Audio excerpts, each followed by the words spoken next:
I'm gonna yap about The Hearing Trumpet by Leonora Carrington.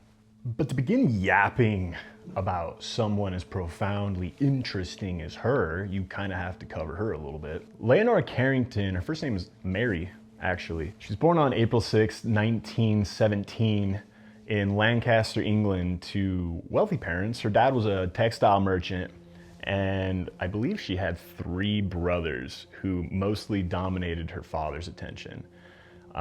So she wasn't really being prepped to take over the family empire or anything. However, her mother took a special interest in her and kind of started showing her the more esoteric things, more mystical things. So basically took her under her wing and started showing her all these various things that would influence her in the liberal arts, more so than business or economics or anything like that. Her mom was Irish though, and her mom being Irish brought a lot of her religious faith and just kind of core beliefs from her homeland to the forefront at home, and Leonora sort of took a major shine to it. And one of the more groundbreaking components of that lifestyle that she was introduced to was a work by Herbert Reed, published in 1936, I think, called just Surrealism.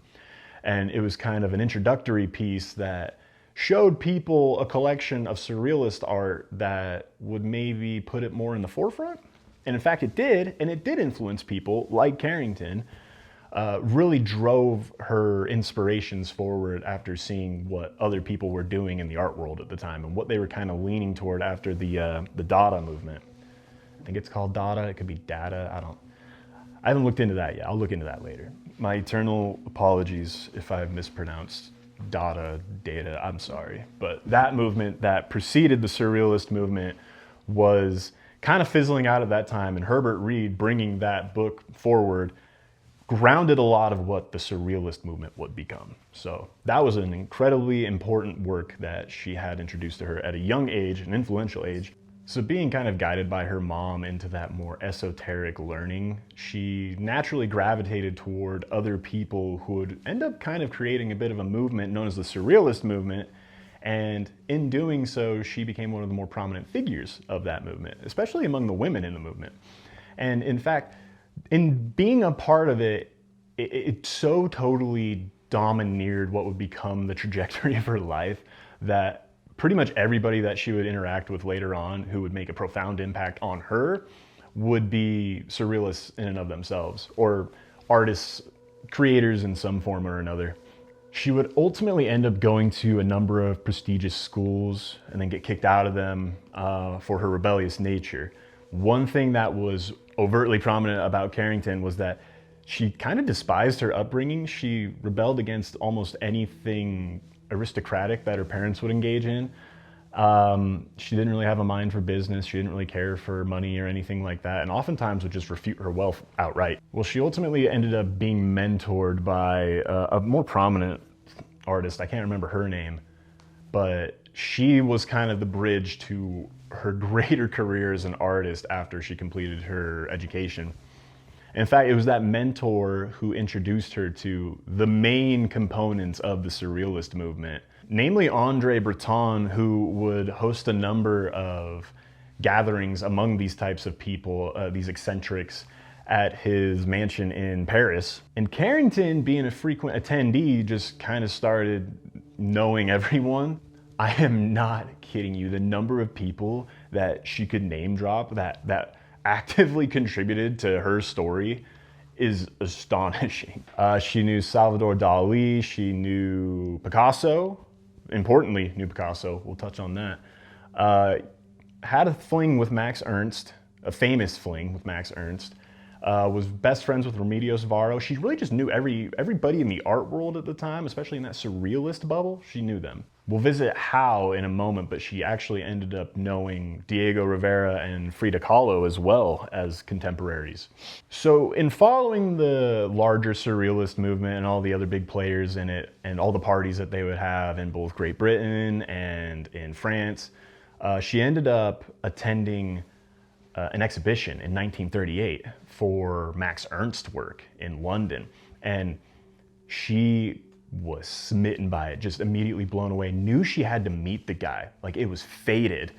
And in fact, was so caught up in this idea that she had to meet him, she contacted her mentor, who was a little more involved with the bigger names in the Surrealist movement at the time, and because she had to meet him so bad. And sure enough, that mentor ended up bridging that gap between them at the next party they attended, and then they hit it off. Max Ernst and Leonora Carrington hit it off like crazy, famously, I'd say. And they ended up actually, right after that, immediately leaving to Paris together. Max Ernst leaves his wife full stop, and they strike up a relationship together and just kind of act as one another's muses for a time. In fact, there is some artwork at the time during their relationship in which you can kind of see, maybe I'll throw it up over here, you can kind of see their feelings for each other portrayed in their artwork.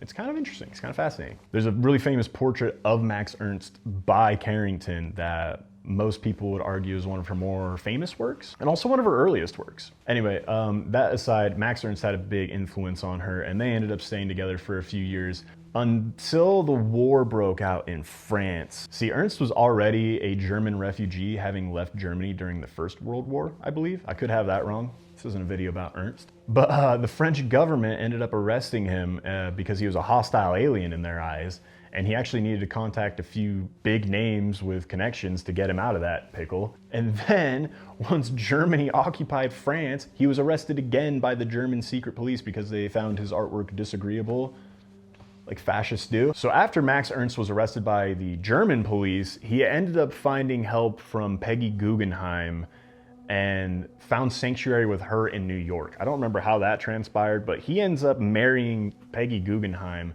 and then divorcing her. And Carrington and him never revisit their relationship again afterward. In fact, Ernst's arrest had such a devastatingly negative effect on Leonora Carrington's mental health that her parents deemed it necessary to institutionalize her in Spain, where she was subjected to a number of really harsh treatments involving barbiturates and shock therapy, which were all very emblematic of that kind of mental health treatment at the time. Yeah, really, really bad negative time that shows up in her artwork a lot, shows up in her writing a ton. And those negative experiences she had at the institutions really shaped a lot of her mental health going forward, and that impacted her writing and her artwork a lot.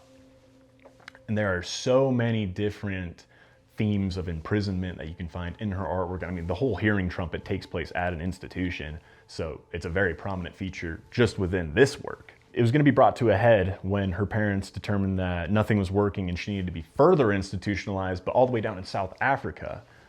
But while she was being transported there, going through Portugal, Portugal being a neutral country, she went to the British consulate and met up with Renato Leduc, who was a famous Mexican poet at the time, and a friend of Pablo Picasso's, and whom she had met through Pablo Picasso before at one of those parties in Paris. And so she convinced Leduc to perform a convenience marriage with her right there at the embassy. They got married, and then she found sanctuary in Mexico with him. And I'm not gonna lie, that's kind of where Carrington's life really starts taking off. She also found major inspiration in the works of George Gurdjieff, who was an Armenian philosopher until Armenia dissolved in, I think it was 1920, and he became stateless, applied for citizenship in Great Britain, but they declined him, and then he ended up just living his days in France teaching people. And part of his teachings were this philosophy that he referred to as the way or the work. And George Gurdjieff, he would actually end up having his work compiled by his students posthumously because he didn't really believe in the essence of the work being captured in print or in art or anything like that.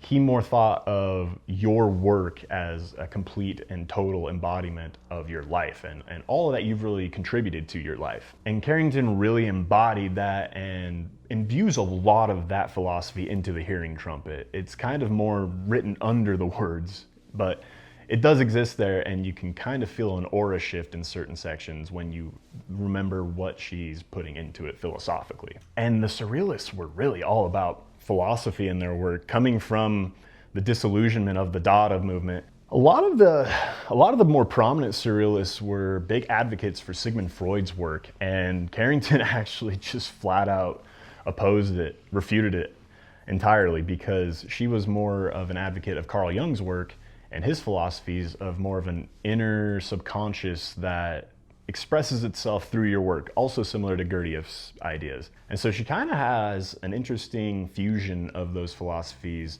that are blended straight into the book, and it feels artistic. It does. It feels like somebody who knows a medium or two and how they create, and just translates it somewhat differently, but using the exact same essence that they carry with their other work. What I mean by that is her paintings, they kind of invoke a different feeling within me than her writing does. And it was during her time in exile in Mexico where she, alongside other surrealists who had fled and found refuge there, really shaped who she was as an artist and a person. In addition to Frida Kahlo and Diego Rivera, she also would reunite with Benjamin Pérez and Remedios Varo in Mexico, Remedios Varo being her very best friend in the entire world, and who was also a really evocative surrealist in her own right. She ended up leaving Leduc after a time in Mexico, and she gained her citizenship in Mexico in 1942, and then later married Mariko Weiss, who was a Jewish-Hungarian photographer who also found refuge in Mexico during the war. And I believe she had 2 sons with Weiss. I could be mistaken. I'm actually pretty sure my copy here of the book, it is lightly illustrated, and I'm pretty sure one of her sons is responsible for the illustration. Yeah, illustrations by Pablo Weiss Carrington, so there you go. So she really ended up building a life for herself there. In fact, she ended up remaining in Mexico for, I believe, 30 years. Just flat 30 years until she left at all again. But this book, it was her longest book at only 200 pages. This copy is only 200 pages, and it does feel pretty short, honestly. But it packs a lot into a pretty short volume there. It was originally written in the English language while she was in Mexico, but was first published in French in 1974. So it kind of has a storied past as far as its conception goes. But Carrington, most of her work was involved with painting, not so much writing. So her writing kind of gets a dimmer light cast on it than her artwork does. Most of what I think she would classify as her most important work she would undertake took place while she was in Mexico. She was one of the founding members of a women's liberation movement in Mexico, and in fact, was commissioned to do a number of murals for the movement that still exist today that are really breathtaking, and I think reflect a lot of her work in the Hearing Trumpet. In fact, there's one piece that she made for the movement called A New Eve, I think, that is very thematically similar to what's going on in here. So what is going on in here? Well, this is kind of a manifesto of sorts. I would say both an inward and an outward one, encompassing her feelings about her life. And how she felt about her life was pretty complex. She was a devout feminist, really believed that one of her driving purposes in life was bridging the gap between men's and women's equality. There are a number of quotes attributed to her regarding her open misandry, and funny enough, most of the quotes are cited from the men in her life. Her biggest fan was this guy named Edward James, who was the bastard grandchild of King Edward VII or something like that of Britain. I don't know. Again, she knows everybody, but he was her biggest fan and just bought all of her artwork, gassed her up all the time, and never let her forget it a day in her life.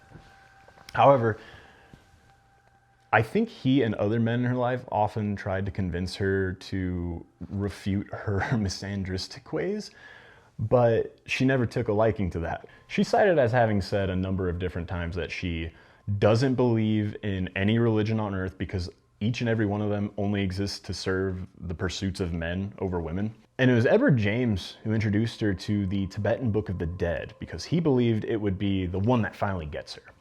And she read through it and she actually was impressed by it because in her own words, it seemed to be the closest semblance to that equal bridge between the dimensions of men and women. And if you look into her, and a lot of her quotations actually, she's known for having stated that she believes that women have this like legendary prowess locked inside them, and that women could be restored to like a former true glory almost. Not exact quotes like that, but really the meaning's there. She cared a lot about women and fairness toward women. And there's even one quote where she is actively pursuing religions or belief structures that prioritize the superiority of women over men, which doesn't happen at all, at least not in any of her searching. And she was a very big advocate for, again, women's liberation and founded movements toward it. So if anybody's going to speak to the veracity of that, I feel like it's probably her. In fact, so much so that Leonor Feeney is even quoted as addressing Carrington as a true revolutionary, but openly dismissed her being a surrealist. A lot of people disregarded her work as a surrealist, unfortunately. And I haven't been able to really figure out much about that in my research so far. I don't really know why she was dismissed so outright in a lot of cases. I mean, she's still a really prominent figure within the movement, but most books about surrealism are just all too okay with leaving her out. And that kind of sucks. That's kind of alarming in a way. And it's that flavor, I think, that most accurately captures the essence of this book and what she was trying to do with it. I haven't read her other works yet. She's got a few other books, off the top of my head, White Rabbits, Waiting, The Seventh Horse, and all those seem interesting too. But this one I saw recommended because it really fell into those tropes of surrealism, like the magical realism that is blending into the imagery of the book itself. It's almost like a fairy tale come to life when you're reading it. I gotta admit, the first maybe 2/3 of the book kind of lackluster, and I feel like that's where most of the people advocating for that more whimsical, alchemical imagery were really saying it existed. It doesn't really exist a whole lot, or it doesn't exist very strongly in the beginning. All right, brief little synopsis here to catch you up on what the book's about. The Hearing Trumpet is about a woman named Marion Leatherby. You don't even learn her name until like page 50. And she is a 96-year-old woman who her family believes has dementia because she never hears them. And that is because she's almost deaf, and her best friend realizes that. I can't remember the best friend's name, but it is quite literally the insert of Remedios Varo from real life in the book. And so she's gifted this hearing trumpet from her best friend, and she's now able to understand people around her. And her son ends up shipping her off to an asylum in Spain, kind of like she had to suffer herself. And when she gets there, all the architecture in the yard, all the huts that they have to occupy, each one's a different fantastical thing. Like one's a giant shoe, I'm pretty sure. And I think one's like a giant honey pot. I can't really remember what all those were. Again, most of that slid off of me, and it shouldn't have. If I'm recommending this book to people, the beginning part is probably gonna grab a lot of people's interest and attention, especially once Marion gets to the asylum. She has this tendency to claim Christian motifs for herself, and that shows its face in a few different ways. First and foremost, in the mythology of the Holy Grail, which she inserts into the story in a few different ways, but most prominently at the end, so we'll visit that in a minute. She meets a host of other older women in the asylum and ends up befriending some and finding difficulties with others. I think a few of them are even actively conspiring to undermine her and a few other individuals that she kind of more aligns herself with. But all that drama kind of takes second stage to this weird mythos that is existing under the skin of the whole thing. And that starts showing its face when Marion is observing this portrait in the dining hall that is directly opposite her. It's a portrait of this old abbess, Abbess Donna Rosalinda de Tartarus, I believe, who is quite literally like the abbess of the underworld. And there's a lot of those motifs too. There's so many different references to hell or the underworld or Tartarus in its various forms throughout various mythologies. But yeah, she starts observing this portrait of the abbess, and that starts kind of narrowing the field into some more interesting things that occur. And again, I wish I could talk more about those, but they're not nearly as interesting as the end of the story. So if you're okay with me spoiling the end, I'm gonna spoil the end because it's really cool, and after all, I'm yapping about it, so you're just gonna listen if that's okay. So what happens is Marion Leatherby, first of all, She longs just to be understood. She yearns to move to Lapland in Scandinavia because the cold and the snow and the frost, it all feels a lot more akin to her true self, her true spirit, right? And she's lived a very fearful life. She hasn't adventured much, she hasn't explored much. She's had a family and done all the safe stuff, sure, but she's never really lived for herself. And it's so funny, she actually gets taunted by her mom, who is still alive. She's something like 118 years old, and she keeps getting routinely harassed by these letters that her mom sends. And it's all in good faith, and she means well. She's just trying to share with her daughter like some of the exciting stuff that's happening, but it more deconstructs Marion's healthy mentality that she has in the asylum. And so it's kind of more destructive than not. Her best friend keeps on trying to plot ways to get her out of this asylum once she's sent there. And all of these plans and plots are so outlandish. The schemes are akin to something you'd see in a Boomerang cartoon. It's like, oh, let me throw a giant spring out the window and I'll grab the end of it and I'll come down. And then once I get down, you're gonna arm me with a number of machine guns because the police are surely gonna be there to detain us. And we're gonna have to fend for ourselves. And it's so funny, man. It's hilarious, actually. But it's only hilarious if you really like immerse yourself in the characters as they are, because if you're just looking at this from the outside, and yeah, it does seem very absurd. So Marion ends up kind of building a number of relationships in the asylum, and then also like, I guess kind of making some enemies, but really she doesn't ever do anything to like overtly cause grief to other people. She's just kind of like participating in the ventures other people have going on, and that subsequently bugs somebody. So it's a lot of her stepping on toes, but also like having her toes stepped on because she's just in like the wrong place, wrong time. There's tons of imagery that lend to that sense of alchemy. And Andre Breton is actually cited as having referred to the Surrealist movement as a continuation of medieval alchemy and the work of the medieval alchemists, actually.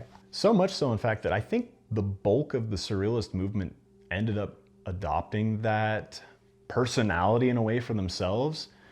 There's so many of them that also regarded the symbology of the witch as a healthy thing and really a more unifying symbol in the world than what it had been established as in centuries prior.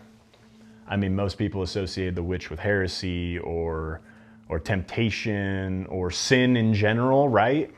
And so Andre Breton and a number of the other surrealists, with Carrington spearheading it, really, they reimagined the symbolism of the witch, the imagery of the witch, into something more unifying and subversive. It's more a token of rebelliousness now, or self-assurance, or really just kind of defiance in general. Like, you don't subject yourself to the whims of others.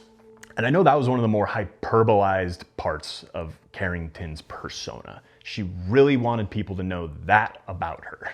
Again, traipsing back to the Leonora Feeney quote where Carrington is quite literally cited as being a revolutionary but not a surrealist. I think that meant more to her than being a surrealist. I think she wanted people to know that she did not really advocate for what she came from, the wealth and the disparity and the inequality. She was disparagingly against that, and everyone around her, everyone who even kind of like remotely knew her, knew that about her. And I think that is so inspirational. That is so cool, that as an artist, you are more known for your revolutionary acts than your art. I mean, that's pretty cool. That speaks more to the person than the work of the person, which might be counterintuitive with what she believed in. Again, referring to Gurdjieff's fourth way and the work that one contributes to their whole life. She might have ultimately ended up feeling some disdain toward that, but I don't really think so. Leonora Carrington ended up passing away at the age of 94 on May 11th, 2011 in Mexico City. But she was just right there, almost made it to that ripe old age that Marion Leatherby was. Now I want to give a justification for why I would classify her work as soft apocalyptic surrealism. Surrealism because obviously she was a surrealist, whether other people believe it or not. Apocalyptic because of where the story goes at the end. We'll visit that in just a second. But soft because this is perhaps the most unpronounced apocalypse I've ever experienced, whether in literature, artwork, or any other. It is so subtle And I admire it for that. A lot of the systems at play, a lot of the architecture, a lot of the imagery itself, they're all really reminiscent of transformational characteristics. I think she wanted it to kind of feel like when you're looking at this, if you were looking at a painting, what if it like moved? What if it were in flux? What if it shifted with your gaze? And you kind of feel that in the wording here. Her prose demonstrates this articulation that I think only a painter really has an eye for. But here's the thing, I think her painting is far more evocative than her writing ever could be, but she captures the truest parts of herself in her writing, I think, more than her painting. And what I mean by that is probably the general interpretation that lies behind artwork. It's a lot harder to note on exactly what she's trying to illustrate for us in the artwork as opposed to written word flat out telling us. But even this is kind of elusive in the writing style. At the very end, I think we get Carrington's true form. I think she shows herself as the writer she knows herself to be, as the creator she knows herself to be, which again is very inherent in a lot of the themes of her artwork. And in herself as a person, she really cared about women and womanhood and the inherent ability to create. She found there to be a kind of divinity in that. And man, oh man, do you see that at the end here? You really feel that. It kind of ends up being this amalgamation of imagery. So let's start at the beginning. There's this tower that is located on the grounds of the asylum. And it isn't open, it's never explored, but at the end, all of a sudden, the upper portion of it erupts, and from it sprouts this seraphic figure who then immediately flies outward to the horizon and begins delivering unto the world the apocalypse. And you don't see it. You don't see it. You watch it fly off, but you don't see any of the effects of the apocalypse unfolding. You don't hear of it really. You see it afterward. There's kind of this settling that takes place later, but initially, Marion doesn't observe any of that. She knows it's happening, kind of like in her soul, but she doesn't really observe any of it. Well, now, like a video game where the cave you need to go to suddenly has a flood that removes all of the debris, she goes into the tower now, because why wouldn't she? It seems like the path has revealed itself for her. And in going inside, she's confronted with a choice of going upward or downward. You can maybe guess, given some of the motifs shared so far, that she's gonna end up going downward, and kind of unhesitatingly just knows to go downward. And so she climbs down the stairs and is confronted with this super long chamber, and at the very end of it there is this woman there who appears divine, and she's kind of tending to this cauldron that is sitting over this rupture in the earth, and from this fissure there is spewing fire, but below there's really nothing. It's just a perpetual void. And I can't remember if there is a direct allusion to it being hell or not, but it almost certainly is. Oh, and then there's this gorgeous scene that takes place where essentially Marion confronts this goddess deity figure at the end of the chamber, and it reveals itself to be her in what should be her true form, like her fullest self that she could never aspire to be. And she's faced with the choice of climbing into this cauldron or remaining outside and kind of disputing her destiny. She's not going to do that. No, she climbs headfirst into the cauldron, and then her goddess self makes of her a stew and then consumes her and kind of like re-becomes herself in her new fully realized form. At least, like, again, the writing is very elusive in that it's telling you things that you're putting together, you're painting in your mind. Again, this is a painter kind of devising a method for you to paint in your head what she has in hers. And I think she does a good job. I think she kind of nails it in a way. So she re-becomes herself fully formed, and all the other women ended up finding their way down there too, and they kind of convene and make this their commune hall while they await the coming apocalypse or whatever might come after it. a lot of really, really incredible work at this part. This is maybe the part that I'm gonna share.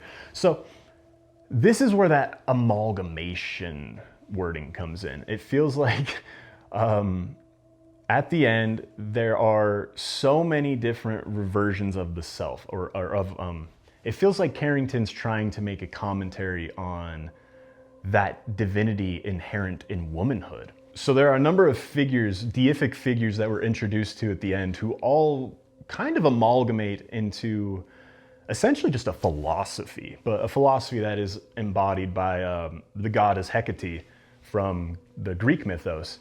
And Hecate basically decrees that we're going to go reclaim the Holy Grail because it is first and foremost and most prominently a Christian artifact of profound power, and it is the most alchemical artifact that they could lay claim to outside of maybe the Philosopher's Stone, which is strangely and suspiciously left out of this story entirely. For it being a very alchemical book, there is no mention of the Philosopher's Stone, which is fine. I guess it doesn't need a mention, but it's substituted for the Holy Grail. And the Holy Grail is possessed by the Knights Templar in Ireland, which is strange given her mother's Irish lineage, which you would think she would notate as being a good thing. But in this case, it almost seems like an intentional placement there to spite her mom. I don't know enough about that, so I can't comment on that really.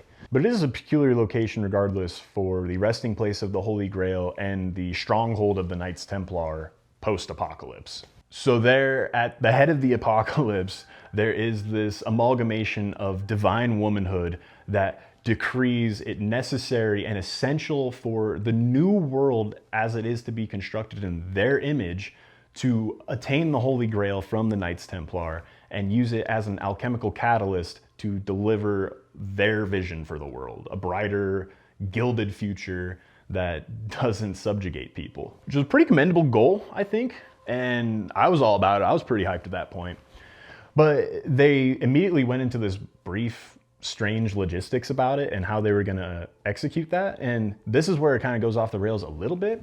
We're introduced to yet another form of divine womanhood that is represented by the Princess of Wolves, who is the sister of a character named Marlborough, who is the transplanted version of Edward James into the book. So Marlborough and his sister, the Princess of Wolves, along with an army of wolves, arrive on this ark, which is, very reminiscent of Noah's Ark, but it's a lot more technological. It almost feels like a spaceship in a way, or some kind of hovercraft, because it's this big gilded museum.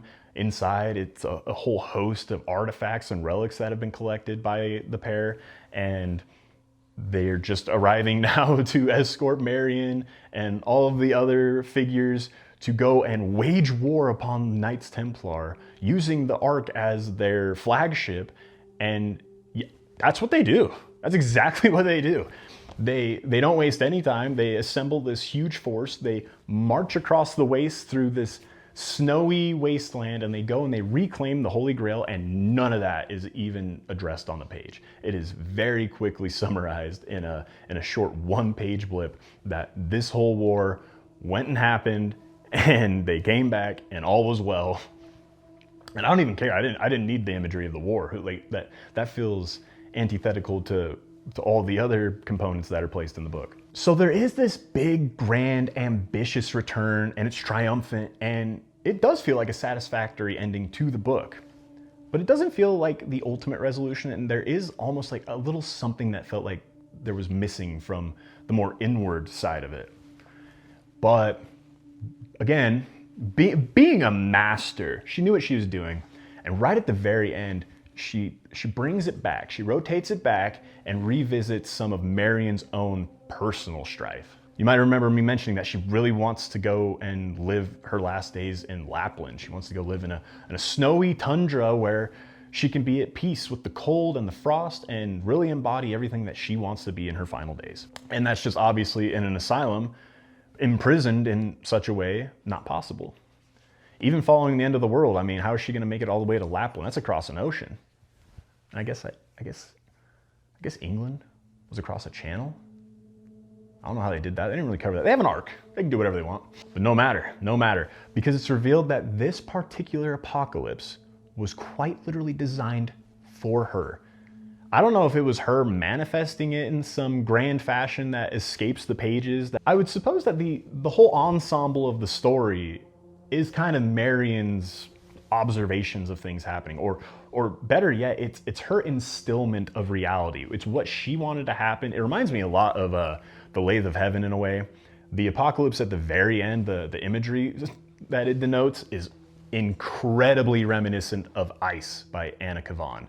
So much so that I would argue that they're shot for shot showing you the same scenes. It's really good, especially if you like Ice by Anna Kavan, which I really do. And like Ice by Kavan, there are those resurgent, feministic qualities that permeate the entire work and kind of show themselves in elusive ways. Elusive. I obviously have to give a mention that it reminds me tremendously of the Tower Tunnel from Annihilation, and especially in its use as a transformational bridge, essentially. It is a conduit for visiting yourself upon another dimension or having that dimension visit itself upon you.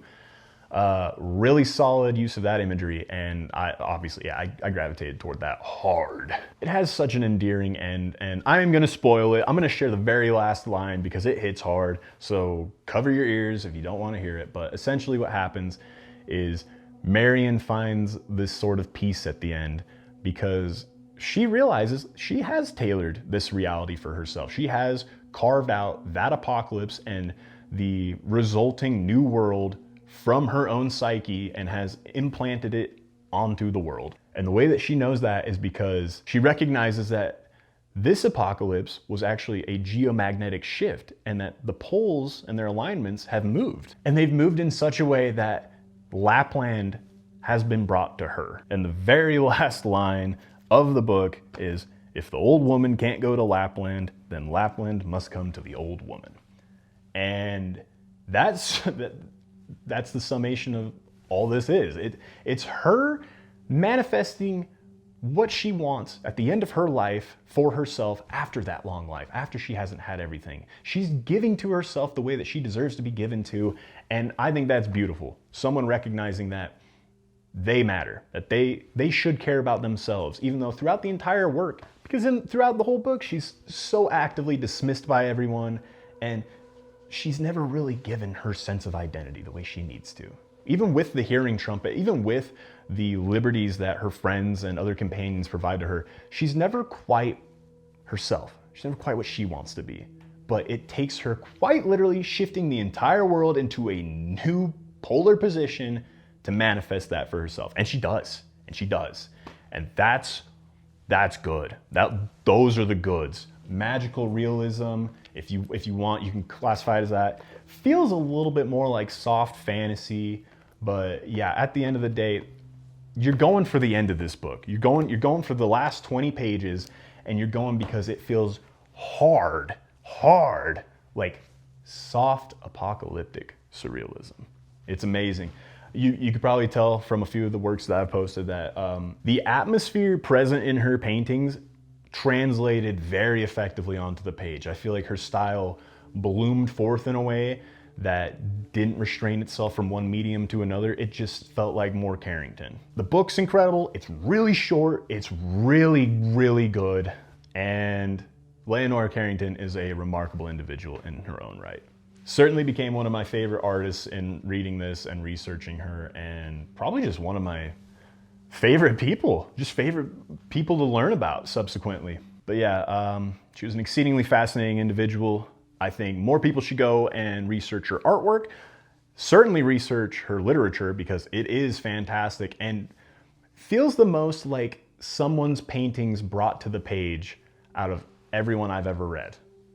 And I know there aren't many people who are painting more prominently than they are writing, so that's not even really that effective of a statement, but truly, if you want to feel someone's most characteristic work embodied in another format, maybe a format you enjoy more, because I enjoy writing more than I enjoy artwork, you'll probably really resonate with this. I hate saying resonate with this, but you're probably really gonna resonate with this.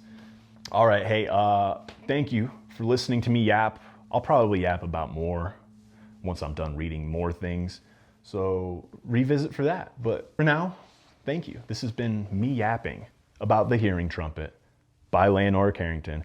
Mostly me yapping about Leonora Carrington. She was really cool. Go and look her up.